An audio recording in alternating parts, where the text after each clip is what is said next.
The fluorescent lights hummed their fluorescent song at 0600, the kind of pre-dawn hum that sounded like the world holding its breath. Laura Bennett moved through Seattle General's emergency department with the kind of precision that drew no attention, which was precisely the point. Her scrubs were navy blue, worn soft from 100 washings, and her ID badge clipped to the pocket read only her name and license number, nothing else, nothing more. The antiseptic smell of the ER mixed with something darker underneath, something that reminded her of diesel fuel and dust, but she'd learned not to follow that thought. 12 years. 3 tours. 2 Purple Hearts. None of it belonged here. Her hands moved across the medication cart with the steady competence of someone who'd done this same motion 10,000 times before, maybe more. The night shift had been mercifully quiet, a drunk college student from CU, 2 elderly patients with pneumonia, 1 probable MI that turned out to be severe acid reflux. Nothing critical. Nothing that required her to do anything more than what a regular nurse would do. That was the goal. Invisible. Competent. Unremarkable. She pulled on latex gloves with a soft snap, the sound barely audible over the hum of the ventilation system, and began the morning vitals check for the patients who'd stayed overnight. Dr. Richard Mercer stood at the nurse's station, coffee in hand, watching her with the kind of attention she'd learned to recognize years ago. Not medical attention. Predatory attention. He was younger than her by maybe 5 years, 42 or 43, with a kind of polished appearance that came from country club memberships and family money, the type of doctor who'd never worked a trauma rotation in his entire career. His tie was silk, and his shoes were Italian leather that probably cost more than her rent. He turned a page in a file folder, circling something with a ballpoint pen, and Laura caught the corner of the label, her personnel folder. Personnel office. 3rd floor. She'd never been called up there, but apparently she was interesting enough to review. The 3rd-year cardiac observation patient was in room 314. Silver hair. Strong jawline. 63 years old according to the chart. Routine cardiac catheterization scheduled for 0930, standard procedure, probably in and out by noon. Stable vitals. Resting heart rate 58. Blood pressure textbook perfect at 118/76. He was still asleep when she entered, the kind of deep sleep that came from pre-op sedatives, and she moved with a quiet efficiency that let people stay that way. Check the fall line. Note the infusion rate. Record the time. Simple. Then she saw his wrist. His left arm was resting on top of the blanket, and on the inside of his forearm, in military stencil lettering that had faded to a soft grey-blue over years of wear, was a name, Del Bennett. Just those 2 letters and a last name, nothing else. No dates. No unit designation. No rank. Just a name, and Laura's entire body went completely still. The kind of still that was less about control and more about the moment when your past walks through the door you thought you'd locked 15 years ago. She checked his pulse. 60 beats per minute. Steady. Real. Present. The man's eyes were closed, his breathing even, and Laura's mind moved through 3 separate compartments of herself, the nurse, the woman, and the soldier, all trying to exist in the same skin. She'd been trained to do compartmentalization. Trained to keep the pieces separate. But sometimes the pieces moved on their own, and all you could do was manage the fallout. She wrote down the vitals. 0630, room 314. Resting state. HR 58, BP 118, 76, O2 sat 98% on room air. The pen moved in clean, precise handwriting. The handwriting of someone who learned to document under pressure, in darkness, in places where the wrong notation could kill someone downstream. The handwriting of Captain Laura Bennett, 66th Rescue Squadron, 14 years prior. She was here as Nurse Bennett now, and that difference mattered more than anyone in this hospital would ever understand. By 0800, Dr. Mercer had already begun making calls. She heard him from the nurse's station, voice smooth and practiced, speaking to someone in administration about staffing concerns and documentation irregularities. He was sitting at the desk with 3 files spread before him, all nurses. She recognized 2 of them, but her own personnel folder was the one he kept tapping with his pen. Tap. Tap. Tap. Like a countdown. She pretended not to notice. The skill of not noticing things, of moving through space like you couldn't see, like you weren't registering the danger signals, was as sharp in her now as it had been in Kandahar. Room 314's patient woke at 08 for 5, lucid and calm, the kind of calm that came from knowing what to expect. Cardiac procedures were routine for men like him. She could see it in the way he held his shoulders, the way his eyes tracked movement with the kind of attention that suggested he'd spent his life reading rooms, reading people, understanding threats before they became actual threats. When she entered with the breakfast tray and the final pre-procedure medications, he watched her the way you watch someone you recognize but can't quite place. Laura delivered the medications with the kind of clinical distance that had become her default. Take these now. Nothing to eat or drink after this. You'll be in the cath lab within 2 hours. She kept her voice level, professional, the voice of a competent nurse and nothing else. She did not make eye contact. She did not acknowledge anything beyond the medical facts. But when she turned to leave, his voice followed her, quiet and sure. Have we met before? Her hand was on the door handle. Her heartbeat was exactly 63 beats per minute. Trained. Controlled. Not that I'm aware of, sir. I'd remember. Yeah, he said, and she could hear the smile in his voice without turning around. So would I. The door closed between them with the soft pneumatic hiss that every hospital door makes, and Laura kept walking. Down the hallway. Past the nurse's station where Dr. Mercer was reviewing something on the computer, his jaw tight, his fingers drumming on the desk. He looked up as she passed, and their eyes met for exactly 2 seconds, just long enough for her to see the calculation happening behind his eyes. Just long enough for him to see her meticulous charting already printing out from the station printer, fresh data, fresh documentation, fresh evidence of patterns he'd been counting on nobody noticing. She broke the gaze first, which was the smart thing to do. The quiet thing. The way the ghost of a person moves when they're trying not to be a ghost anymore. But she could feel his attention now, and it had changed. It wasn't casual. It wasn't administrative. It was focused, and it was sharp, and it was the exact moment when he realized that the nurse who moved through his hospital like she didn't exist was actually paying attention to his charts, to his billing codes, to the $300 medication charges on patients who'd never received those medications. The next 4 hours moved in the way that emergency departments move, in simultaneous slow motion and fast forward, where nothing happens and everything happens at the same time. Room 314 went to the cath lab at 0930. The procedure was scheduled for 90 minutes. The waiting room filled with people who weren't there to see Colonel James Reeves, because that was the thing about people with classified backgrounds and sealed records, nobody came to visit them, and nobody asked questions when they were alone. Dr. Mercer began his systematic review. She watched him work without appearing to watch. He pulled records. He made quiet phone calls. He spoke with the hospital billing department about anomalies. He had friends on the board, she could see them arriving by 1100, walking past with nods of recognition, stopping at his office.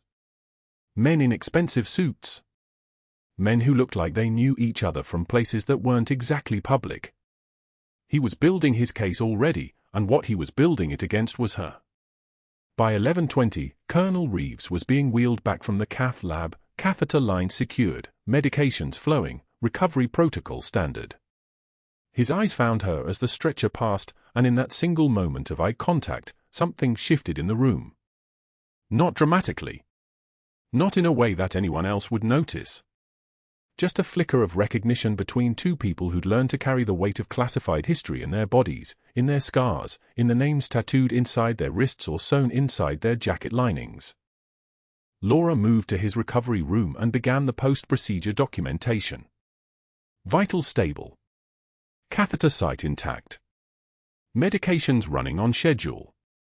2 lines of medication in her careful, meticulous handwriting, and somewhere underneath the paperwork on the nurse's station desk, Dr. Mercer was already making notes about her obsessive charting practices, her inconsistent personnel history, her questionable gaps in her resume. What he didn't understand, what he couldn't possibly understand, was that her charting was meticulous not because she was anxious or obsessive, but because she'd learned in a place where imprecision killed people. Where the difference between a dosage of 1.5 milligrams and 1.8 milligrams meant the difference between stabilization and organ failure.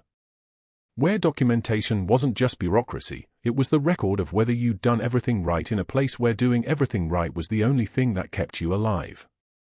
She touched the patch one time, hidden inside her jacket lining, while she was in the supply closet restocking the crash cart. One touch. A private ritual. A reminder that some things, no matter how long you carried them, never stopped being real. Morning rounds in room 209 began like every other day, fluorescent overhead panels casting everything in the same institutional white, the hospital air tasting of antiseptic and old coffee. Laura Bennett stood at the foot of the bed, reviewing post-operative vitals with the patient's adult children, two middle-aged professionals who'd flown in from Denver and wanted specifics about their mother's recovery timeline. The elderly woman listened from the pillows, nodding, her hands wrapped in compression bandages. Laura kept her voice level, clinical, moving through morphine dosages and physical therapy schedules with the precision that had kept soldiers alive in Kandahar. The daughter took notes. The son asked intelligent questions about cardiac rehab programs. Then the door opened without a knock. Dr. Mercer filled the doorway like weather moving in, tall, tailored, the kind of confidence that came from never being questioned. His eyes found the tablet in Laura's hands before anything else. He gestured once, a small motion that somehow demanded the room's entire attention. "Nurse Bennett." A word.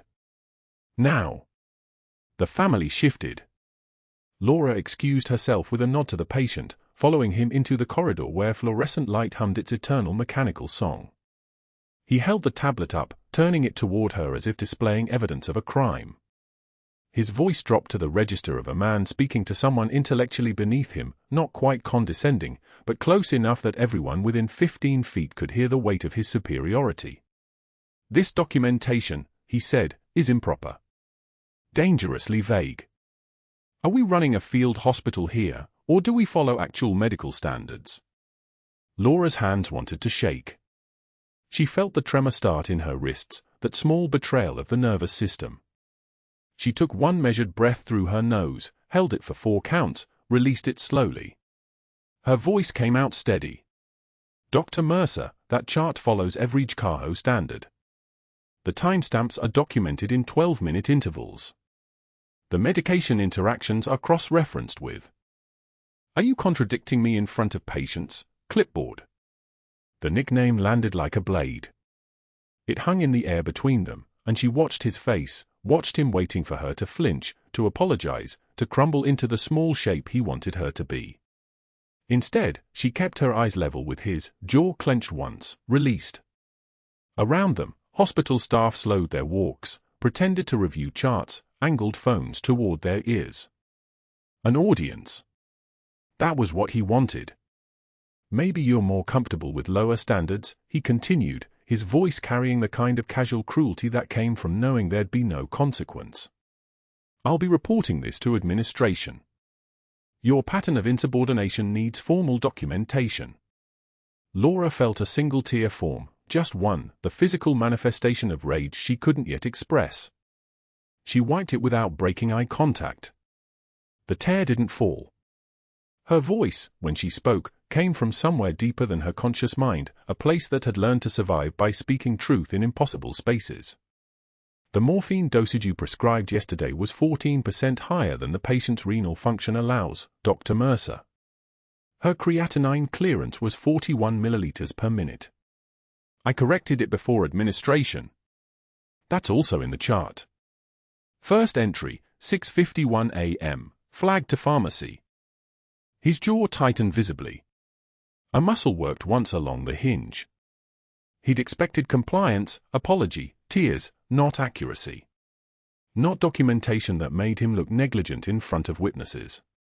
He turned without another word and walked back toward the physician lounge, his posture unchanged but something in his pace suggesting calculation. She'd made a mistake, she realized immediately. She'd shown him that she knew his vulnerabilities, which meant he would attack them with everything he had. By noon, the break room felt like a hunting ground.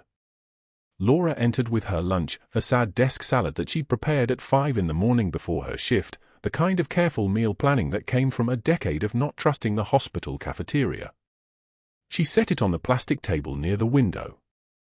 The room had been full 30 seconds earlier. 3 nurses suddenly remembered phone calls they needed to make. A resident claimed to be paged. A nursing assistant saw something urgent on her monitor and left without speaking. Within 15 seconds, the break room was empty except for Laura and the hum of the microwave. She sat alone, eating lettuce and grilled chicken, watching through the glass partition as the staff clustered 20 feet away in the hallway, laughing at something on someone's phone. Nobody looked at her. Nobody acknowledged the moment they'd all orchestrated, the careful choreography of abandonment that was somehow worse than direct hostility. At least hostility was honest.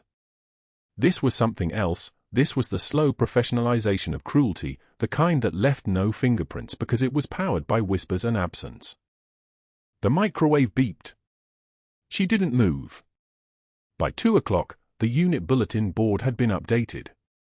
Laura saw it when she returned to the unit, the notice typed in official hospital font, printed on cream-colored paper, posted directly above the staff schedule like a proclamation. Disciplinary actions, it read across the top. Below that, in bold, Nurse L. Bennett. The write-up was thorough. Mercer had cited her for insubordination, for questioning physician orders without proper channels, for creating a hostile work environment through persistent contradictions. Final warning before termination review.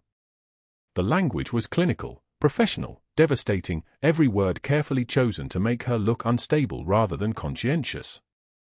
12 staff members walked past it in the next hour. None of them made eye contact with her.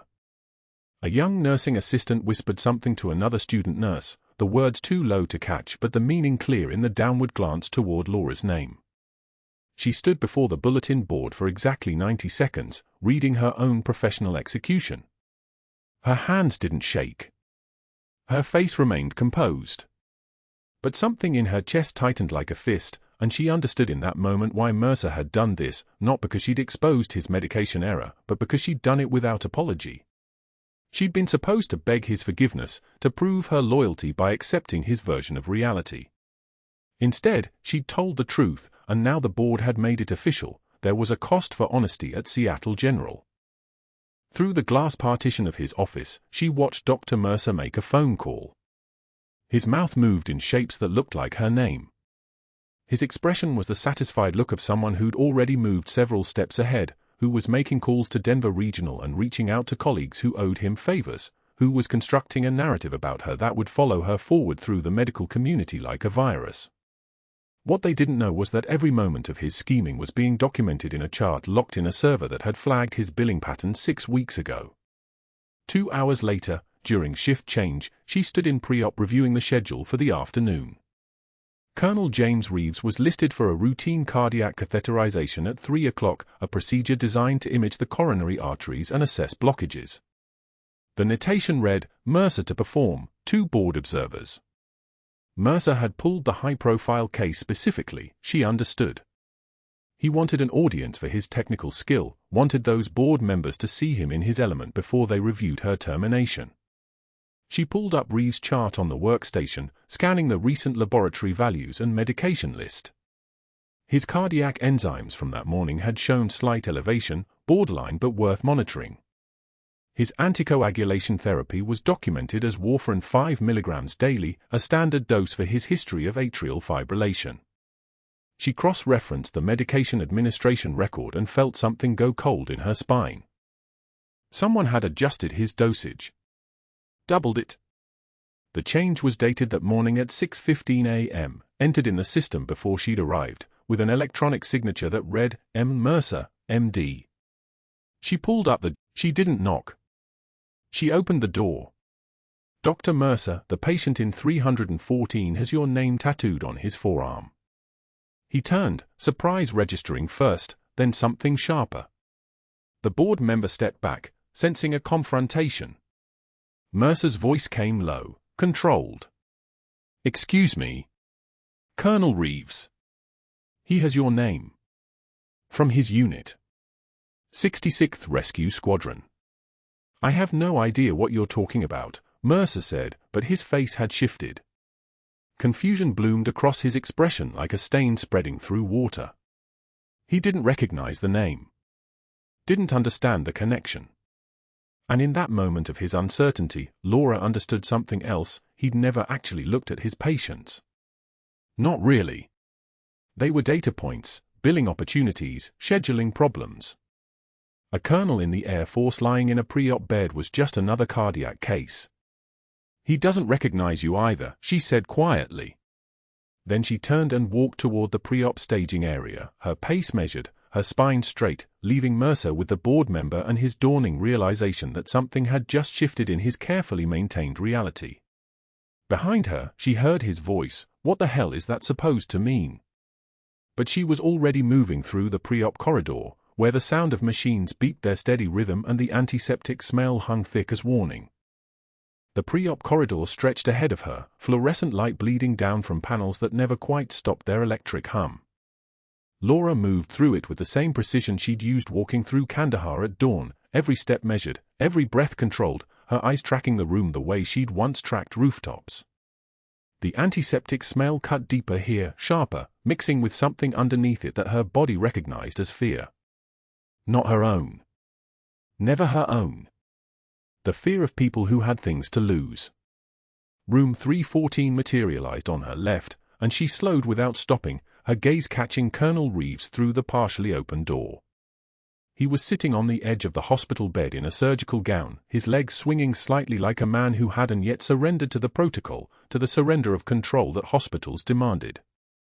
His wrist, the one with the faded 66th Rescue Squadron tattoo, lay across his thigh, and his eyes were moving. Not at the ceiling. Not at the four stand. At the corridor. At her. The recognition in his stare hit her like a pressure wave. Not confusion. Not a polite patient acknowledging his nurse. This was the look of a man trying to reassemble a memory from rubble, trying to fit a present-day face into a past that had been officially erased. His eyes tracked her for exactly 3 seconds. Then he looked away, and Laura understood without words what that meant. He knew. And he was keeping it quiet. She continued past his doorway. 60 meters to the pre-op staging station. Her badge clattered against her ribs as she walked, the ID dangling from the lanyard like a paper-thin shield. Just a nurse. That's what she looked like. That's what everyone here believed. The chart was waiting for her in the computer bay, a wall-mounted terminal where the preoperative workup for Colonel Reeves was queued for final verification. Laura's fingers moved across the keyboard with the automatic efficiency of someone who'd charted 1,000 patient histories, who could input vital signs and medication lists while her mind worked on other problems. The numbers appeared on the screen in neat rows, each one a small piece of a larger picture. Blood pressure. Heart rate. Oxygen saturation. All normal. All stable. Except the medication orders. Her eyes snagged on the anticoagulation dosing, and she stopped moving. Warfarin had been ordered at 7.5 milligrams, appropriate for a patient with Colonel Reeves' cardiac history. But the follow-up order, the one written 90 minutes ago, showed a second dose of 5 milligrams. Double dosing. Not a continuation. Not a correction. An addition. The kind of addition that suggested either gross negligence or something else entirely. Laura's hands went still on the keyboard. She read the order 3 more times, her training parsing through the pharmacology like a system processing code. Warfarin dosing that high, combined with the heparin bridge they typically use for a catheterization procedure, would thin his blood to a dangerous point. And if Mercer was planning what she suspected, if he was using this procedure as a way to escalate whatever silent destruction he'd already begun, then the specific catheter placement in the order made sense. Not the standard approach. A different route. One that would be more likely to perforate a vessel already thin to near transparency. She pulled up the procedure notes. Transfemoral catheterization with right femoral access. That route would pass through the femoral artery and up through the abdominal aorta to reach the coronary arteries. A standard approach, except Mercer had ordered a 7 French catheter instead of the usual 6 French, and the notation specified aggressive advancement. The word sat there on the screen like a confession written in clinical terminology. The machinery of her training kicked in, overriding everything else. Major bleeding from femoral access at this anticoagulation level could be massive. Blood loss of 2 liters in under 3 minutes. Cardiac arrest on the table within 5. All of it justifiable as complication of procedure. All of it survivable by someone in a proper trauma center with immediate surgical capability. But Seattle General's cath lab wasn't equipped for emergency thoracotomy. The nearest trauma bay was for floors down. The time from catastrophic bleeding to death would be measured in minutes, and by the time anyone could transfer him, his heart would already be silent. Laura stood motionless in front of the computer, her shoulders straight, her breathing unlabored, her face a mask of professional neutrality. But her right hand had balled into a fist, knuckles white against her palm, and she released it slowly, deliberately, watching her fingers flatten like she was teaching them how to surrender. She had 1 hour. Maybe less. The phone in the nursing station rang 3 times before she picked it up. Dr. Mercer's office. His assistant answered with the efficient call of someone who'd learned to screen calls the way soldiers learn to scan horizons. "This is Captain Bennett calling from pre-op," Laura said, and she heard the pause on the other end, that microsecond where someone registered a voice they hadn't expected to hear. "I need to speak with Dr. Mercer about the medication orders for Colonel Reeves." "It's urgent." "Dr. Mercer is with a patient." "I'll wait." 5 minutes stretched into 7. She could hear her own pulse in her ears, that old combat rhythm, the one that came when adrenaline and discipline locked arms. Through the pre-op window, she could see the orderlies preparing the cath lab suite, laying out trays of instruments, the catheters gleaming like surgical teeth, the monitor carts powered up and humming their electronic choir. Mercer's voice cut through the line with the efficiency of someone who'd been briefed on her call. "Nurse Bennett." "What is it?" "The warfarin dosing on Colonel Reeves," Laura said, her voice level, controlled, the kind of calm that comes from having already survived worse. "The order shows a double dose. 7.5 milligrams followed by 5 milligrams. That's going to over-anticoagulate him going into the cath procedure." The silence on the other end lasted exactly 2 seconds. Then, I adjusted that dosage based on his coagulation history and current labs. "It's appropriate. His INR was 2.1 this morning. That was therapeutic. A second 5 milligram dose will push him into the 5 to 6 range. At that level, with the femoral access and the," she paused, choosing her next words with surgical precision. "The catheter placement you've ordered, bleeding complications would be catastrophic."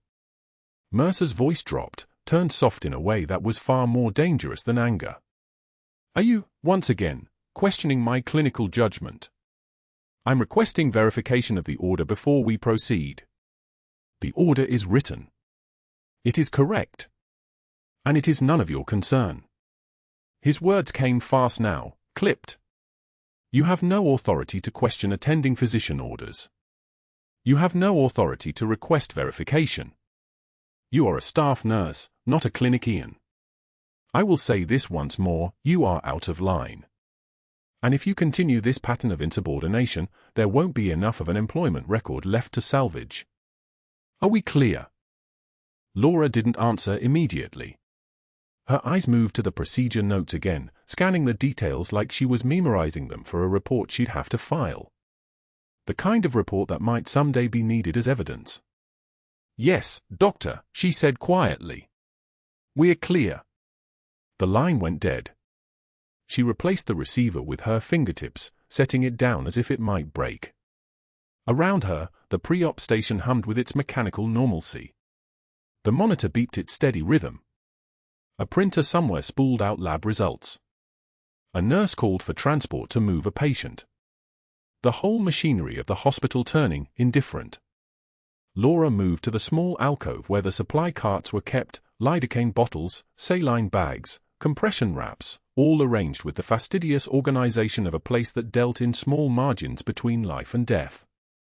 She opened the drawer where the emergency medications were stocked, and her hands found what they were looking for without conscious thought: the crash cart medications, the doses that were supposed to stay sealed until someone was dying. She thought of the 66th Rescue Squadron patch sewn inside her jacket lining at home, thread-worn and faded from 15 years of being something she couldn't acknowledge. She thought of Kandahar, of carrying a man 2 miles through fire because the alternative was leaving him. She thought of the fact that some oaths you took didn't have an expiration date, no matter what official document said. Her hands were moving before she fully understood the decision.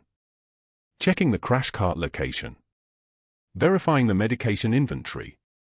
Mapping the shortest route from pre-op to the cath lab. Not rushing. Not panicking. Just preparing, the way you prepared for a mission when everything on the ground was about to go wrong.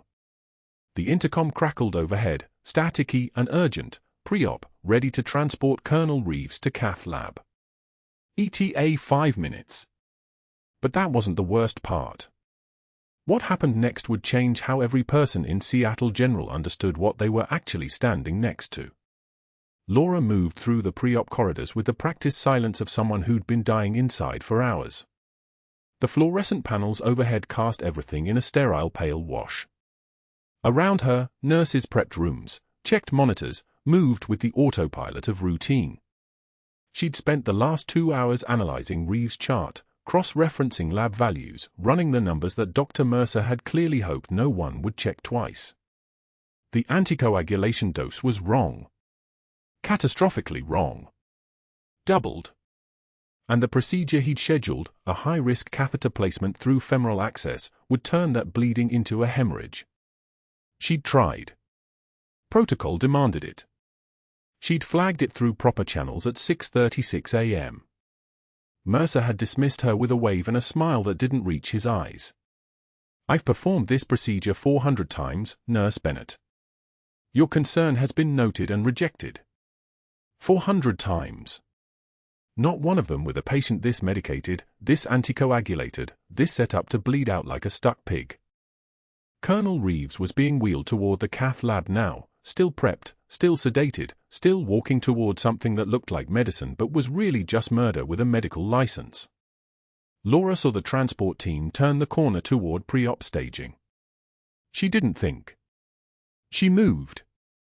The pre-op area was chaos dressed up as order, machines beeping, staff in surgical caps, the smell of antiseptic so thick it coated the back of her throat. Laura pushed through the sliding doors and planted herself directly in front of the stretcher. "Stop. Stop the procedure." Her voice came out flat. Authoritative. Not a request. The transport nurse blinked. "We have an OR schedule." "Stop." Laura placed her hand on the stretcher rail. "Now." Dr. Mercer appeared from behind the curtain bay like he'd been summoned by the force of her will. His face was a careful mask of confusion, but his eyes were molten with resentment. He'd been looking for an excuse. This was it. This was the moment he'd been building toward since she first questioned his coding patterns 3 months ago. "Nurse Bennett." He said her name like it tasted of spoiled milk. "You're out of your scope. Step aside. The patient is over-anticoagulated." Laura didn't move. "The dosing error is documented in his chart. A catheter procedure at this level of anticoagulation creates hemorrhage risk that exceeds safe parameters by your assessment." Mercer's smile was a knife edge. "You're a floor nurse. You read charts. I order procedures. There's a difference." He turned to the transport team. "Move the patient. Now." Laura stepped sideways, blocking the stretcher's path with her body.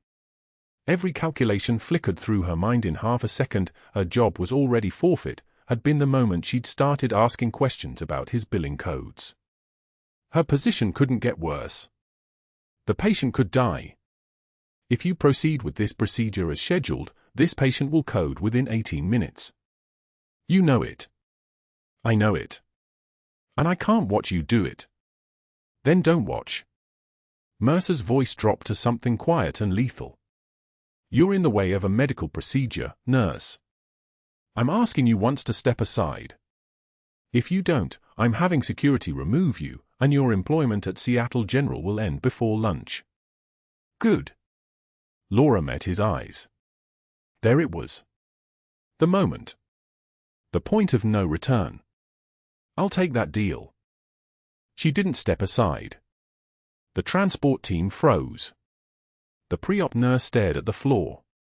Mercer's face flushed red, genuine rage now, the kind that came from someone realizing his threat had no teeth. Laura was already unemployable in his narrative. So she had nothing to lose. That was terrifying for a man who'd built his entire existence on leverage and fear. Mercer made a sound like grinding glass. "Get her out of my way." But he moved the stretcher himself, pushing past her with enough force to make her shoulder burn. The transport team hurried to catch up, and within 90 seconds they disappeared into the cath lab. Laura stood alone in the pre-op area, her scrubs catching the antiseptic smell, her heart moving at a pace that suggested it might climb straight out of her chest. She followed. The cath lab was a temple of technology, the angiography equipment arcing over the patient like a metal mantis, monitors lining the walls with their soft electronic prayer, the smell of iodine contrast sharp and metallic in the air. Colonel Reeves lay prepped and sedated, his chest exposed, EKG leads creating a spider web across his ribs. Two cardiologists stood at the equipment, a surgical tech positioned at the groin prep site, a perfusionist at the ready bypass pump. This was Mercer's kingdom. He owned this room the way generals owned battlefields. Laura positioned herself at the head of the bed where no one would stop her from watching the monitor. The procedure began like 1,000 others: catheter advancement, wire placement, the almost meditative rhythm of interventional cardiology. Mercer worked with the confidence of a man who'd never failed at anything. The contrast injection bloomed on screen, showing vasculature and cardiac chambers in impossible detail. His voice was smooth, commanding, in control. 17 minutes in, Colonel Reeves' heart began to bleed. It started with the monitor, a subtle flattening, a rhythm that shifted from organized to chaotic in the space of 2 heartbeats. The cardiologist beside Mercer said, "I'm getting oozing at the puncture site." Then, faster, no. Significant oozing. "We've got," his words cut off as the monitor's steady beeping transformed into the frantic electronic shriek of ventricular fibrillation. V-fib. The worst rhythm. The rhythm that meant the heart wasn't pumping at all, just shivering uselessly inside the chest, the electrical system firing random and useless, the cardiac output dropping to exactly 0. Colonel Reeves was dying. His body was still sedated, but his heart was screaming. "He's coding." A nurse reached for the crash cart. "We need." Mercer's hands hovered over the field, frozen. Not moving. Not thinking. Just hovering like a man whose script had suddenly become incomprehensible. The surgical tech looked to him. The perfusionist looked to him. The 2 other physicians in the room looked to him. He was the authority, the attending, the one whose voice carried the weight of control. He had nothing. Laura moved before thought could catch her. She was at the crash cart in 3 steps, hands already moving across it, muscle memory overriding civilian hospital protocol like water overriding a dam. Charge to 200. Move! She shouted it the way she'd shouted orders in Kandahar, absolute, brooking no question, the kind of voice that moved mountains because mountains knew they had to move or die. The surgical tech jumped and squeezed the paddles. One shock. The monitor showed the terrible flatline response: the defibrillator had failed. Reeves' rhythm didn't change. Because the problem wasn't electrical. She could see it in the way his chest compressed wrong, the way the puncture site was now bleeding not oozing. There was structural damage, vascular catastrophe, and electricity wouldn't fix what was already broken. Again. Laura didn't wait. She grabbed the scalpel from the crash cart, stainless steel, sharp enough to split atoms, the weight of it familiar in her hand like returning to a language she'd spoken fluently for years. Mercer's voice came from somewhere far away. "What are you?" But the rest dissolved as she moved. A field thoracotomy. left anterolateral incision through the fifth intercostal space, the scalpel moving with the precision of someone who'd performed this procedure in a pave hawk over mountains where the ground was 4,000 feet below, and the only thing between this moment and death was steady hands and absolute knowledge. The incision opened like a mouth. Blood welled. She had maybe 60 seconds before profound hemorrhage made this academic. Rib retractor. Suture kit. 3-0 proline. Now.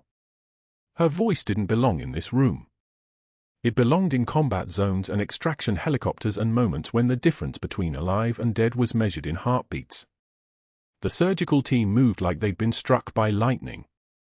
Someone, had their hands in the same chest cavity, pushing equipment aside, and the pericardium was visible, the sac around the heart distended with blood from the puncture in the femoral artery cannulation that had torn straight through into the mediastinum. Laura's hands were inside Colonel Reeves' chest now. She could feel the heart shivering under her palms, the useless trembling of V-fib, the desperate electrical misfiring of an organ that didn't know it was about to fail. She isolated the tear, a laceration the size of a fingernail in the femoral artery where Mercer's needle had gone wrong, and her fingers applied direct pressure while her voice called out again, suture. Now. The 3-0 proline was in her hand. She sutured the laceration with stitches that could have been placed by a robot programmed for perfection, each pass of needle through tissue and back again, closing the tear, closing the bleeding, closing the catastrophe. The manual cardiac massage continued beneath her other hand. She was literally massaging the colonel's heart, her palm against the muscle, feeling for the rhythm to return, for the electrical chaos to resolve back into organized purpose. 30 seconds. 40. 50. The monitor's shriek modulated. The V-fib pattern began to organize. The chaotic electrical storm was coalescing back into something resembling sinus rhythm. The heart beneath her hand suddenly began to beat, not in response to her massage but on its own, returning to work, resuming its singular purpose. Laura stepped back. Her gloves were covered in blood the color of rust. The room was absolutely silent. No one was moving. No one was breathing. The only sound was the monitor's steady beeping, regular, organized, alive. Colonel Reeves' oxygen saturation read 94. His heart rate was 87. His blood pressure was climbing. He was stable. He was going to live. A board member whispered, "My God." Dr. Mercer's face was the color of old chalk. He was staring at Laura the way a predator stares at prey that has just revealed itself to be another apex predator entirely, the kind that climbs higher on the food chain, that hunts larger things, that doesn't panic when faced with conventional threats. His jaw clenched. He looked at the open chest, at the sutured vessel, at the perfect field thoracotomy that had been executed in less than 90 seconds by someone who wasn't supposed to exist in this room with this level of skill. He turned and walked out of the cath lab without saying a word. Laura closed her eyes for exactly one breath. Then she opened them and began calling out the next set of orders with the kind of clinical precision that only comes from years of battlefield training. Get him to the ICU. Stat. He needs full sternum closure, not my field job. Someone call cardiothoracic. And get the vascular surgeon, we need imaging on that entire femoral system to rule out progression. Her voice carried the weight of absolute command. The surgical team moved like they'd been trained their entire careers to respond to exactly this woman's orders. Within 20 minutes, Colonel Reeves was being wheeled toward the OR for proper surgical closure, his chest temporarily sealed with sterile dressing, his heart beating steadily beneath a ribcage that had just been opened and closed by the hands of a woman who was supposed to be just another floor nurse. But that wasn't what Dr. Mercer was thinking about as he stood in the hallway outside the cath lab, making the first of 4 phone calls that would dismantle everything Laura Bennett had carefully constructed in this civilian life. It was the fact that she'd done what he couldn't. It was the fact that she'd moved when he froze. It was the fact that every person in that room now knew, without any doubt whatsoever, that she was operating on a level of competence and training that no hospital floor nurse could possibly possess. The gaps in her employment history were suddenly, catastrophically relevant. The background that hadn't cleared properly when she was hired suddenly demanded a much closer look. The investigation that had been theoretically unnecessary suddenly became a tool. And Dr. Mercer was very good at using tools. Dr. Mercer moved through the hospital corridors with the calculated precision of a man who understood exactly how power worked. The surgical team had witnessed her perform an impossible procedure, a field thoracotomy with nothing but a scalpel and hands that remembered combat more than protocol. But Mercer had spent 23 years building a network of favors, and favors were currency in Colorado Springs. By that evening, he was on the phone with board member Harrison Pierce, a man whose daughter had received a generous consulting contract from Mercer's pharmaceutical supplier. By the next morning, he'd contacted 2 other board members with carefully worded insinuations. The nurse who'd saved the colonel's life had significant gaps in her employment history. Unexplained absences. Classified records that couldn't be verified. Maybe instability. Maybe worse. The phone calls to her civilian references were masterpieces of misdirection. Mercer called the healthcare recruiter who'd placed her at Seattle General and dropped words like concerning behavioral patterns and questions about her reliability during high-stress situations. He contacted her previous employer in Denver and suggested that Laura's sudden departure 3 years ago had been due to undisclosed circumstances. Each call was carefully calibrated, nothing explicitly false, just enough insinuation to plant seeds of doubt. The recruiter took notes. The previous employer became cautious. References that had been glowing suddenly qualified their praise with hedging language. Mercer understood how institutions worked. You didn't need to destroy someone's record. You just needed to make people question it. But that wasn't the worst part. 3 days after Colonel Reeves coded, Mercer made a move that would cost him everything. He contacted the federal investigators who'd been looking into Seattle General's billing practices, investigators Mercer didn't know had been embedded in the hospital's financial systems for 6 months. He told them that Laura Bennett had significant unexplained gaps in her employment history. That she'd suddenly appeared in Colorado Springs with no verifiable background. That her meticulous charting patterns, the very charting that had exposed his fraud, might indicate obsessive-compulsive behavior or paranoia. He suggested they investigate her background thoroughly. He was trying to bury the woman who'd buried him, and he did it by painting her as unstable before she could paint him as criminal. He was also attempting to access classified federal personnel records through a Department of Defense contractor portal, using falsified credentials he'd obtained through one of his pharmaceutical contacts. He was forging hospital administrator signatures on background check requests. He was making defamatory statements to her references.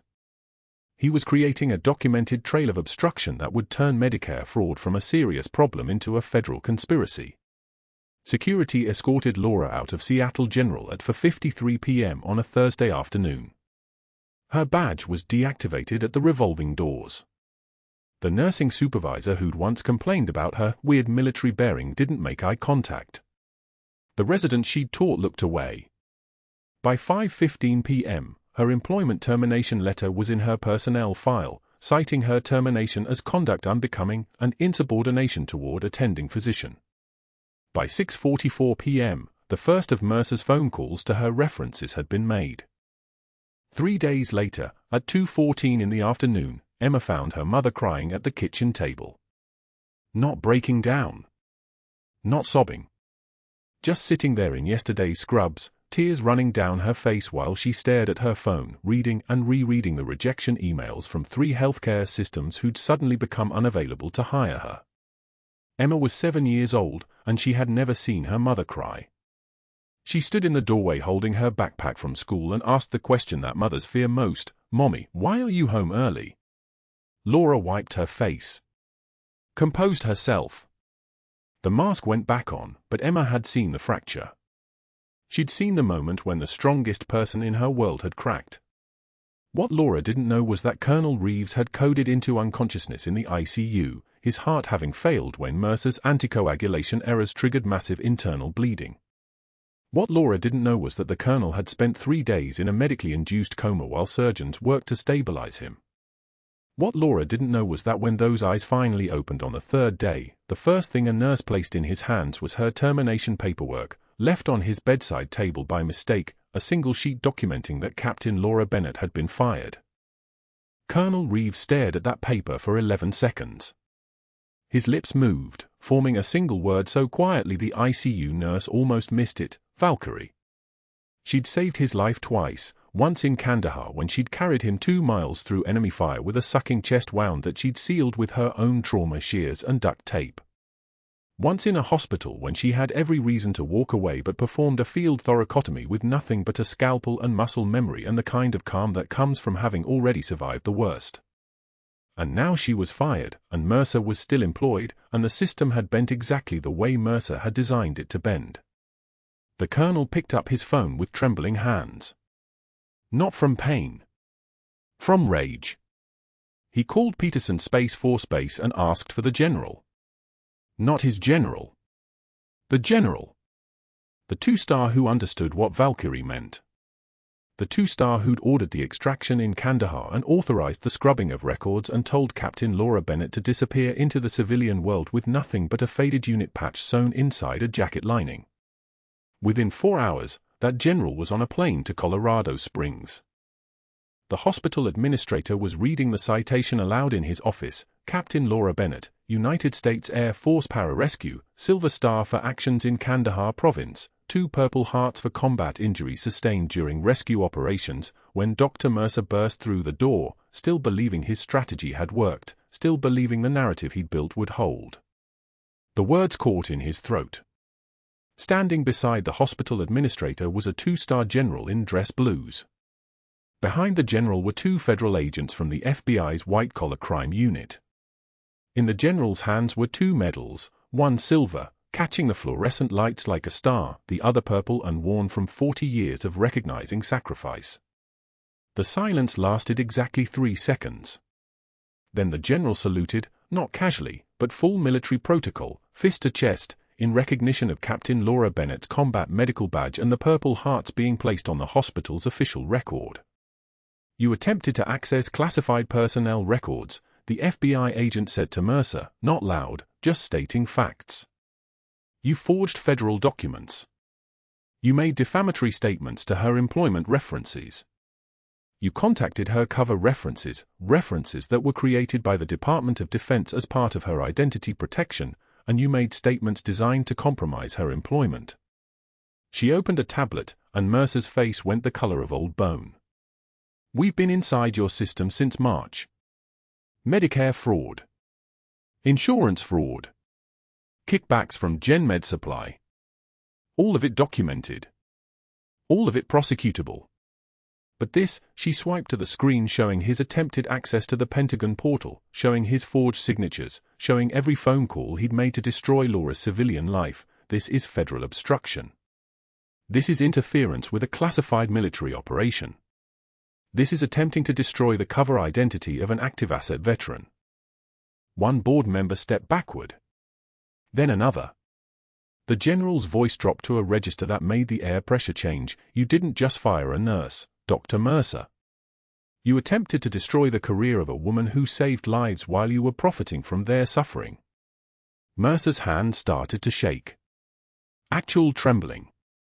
The first time anyone had ever seen him lose composure.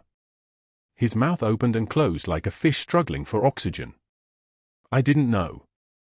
I had no idea she was. You knew, the agent interrupted. You knew her charting was exposing your fraud. You knew she was competent enough to identify your anticoagulation error. You knew all of it, and you chose to destroy her rather than face accountability. The federal officers stepped forward. The handcuffs clicked with the sound of finality. Dr. Richard Mercer, you are under arrest for Medicare fraud, insurance fraud, obstruction of justice, and unauthorized access to classified federal personnel systems. They walked him out through the same corridor where he'd dressed her down in front of patients.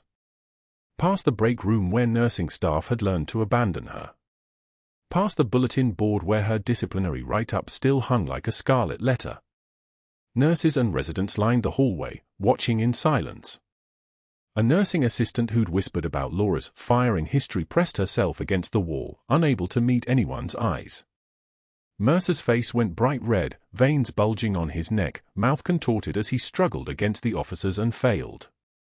They guided him through the main lobby in handcuffs, a perp walk past patients, past families, past the people he performed for with his arrogance intact. By the time security walked him to the elevator, his voice had cracked. "My lawyers will handle this. I have connections." "I have?" 15 years, the agent said simply. "Minimum. Your connections are currently being interviewed by federal prosecutors."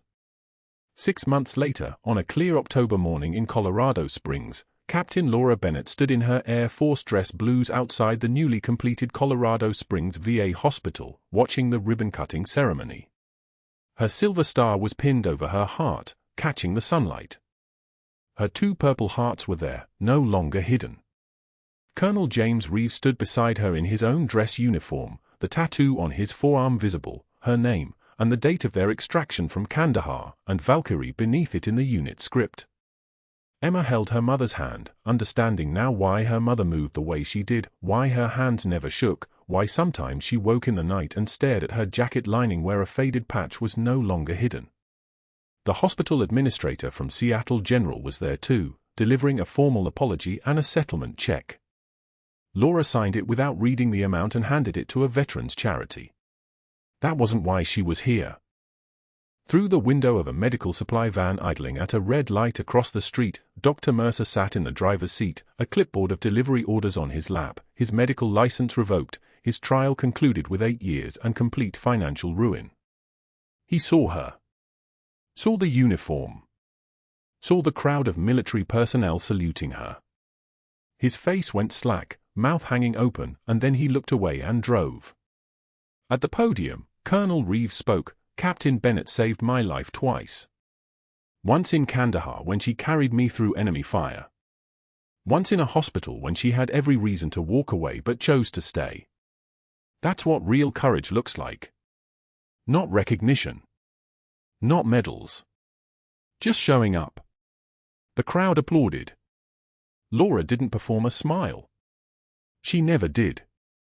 She just stood straighter, shoulders back, chin level, and for the first time in 3 years, she didn't correct the record. Didn't hide.